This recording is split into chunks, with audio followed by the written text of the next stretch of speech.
तर आखाती देशांमधल्या युद्धाचा फटका औद्योगिक क्षेत्रातल्या कंपन्यांना बसलाय। नवी मुंबईतील ठाणे बेलापूर औद्योगिक क्षेत्रातील तब्बल 4,500 कंपन्यांना युद्धाचा फटका बसलाय।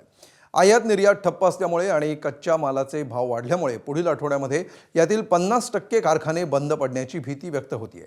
यामुळे फक्त नवी मुंबईतील 10 लाख कामगारांवर उपासमारीची वेळ येणार असल्याची भीती व्यक्त होतीये। आखाती देशामध्ये सुरू असलेला युद्धाचा परिणाम आता नवी मुंबईतल्या इंडस्ट्रियल बेल्टवरती होऊ लागलेला आहे।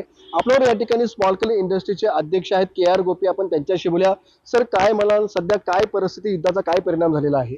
ॲक्च्युली इराण आणि इस्रायलमध्ये बॉम्ब पडत नाहीये, ॲक्च्युली आपल्या देशावर सुद्धा मोठा बॉम्ब पडलेला आहे आणि इंडस्ट्रीची जी वाट लागली आहे आणि दिवसोदिवस एक एक मटेरियलचं रेट जे आहे वाढतच चाललं आहे।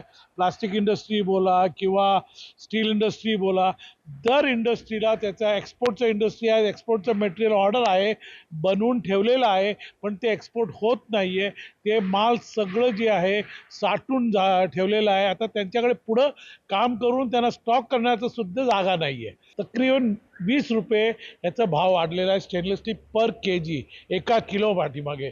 लोखंड जे आहे 4 रुपये किलो वाढलेलं आहे।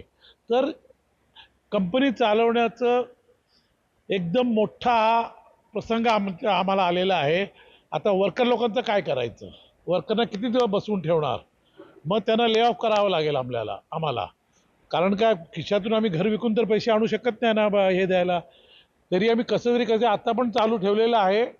काही तुम्ही बघताय की सगळे लोक बसलेले आहेत, कारण माझ्याकडे मटेरियल आहे पण कटिंग करायला काही वस्तू नाही आहे। विनायक पडले, ABP माझा, नवी मुंबई।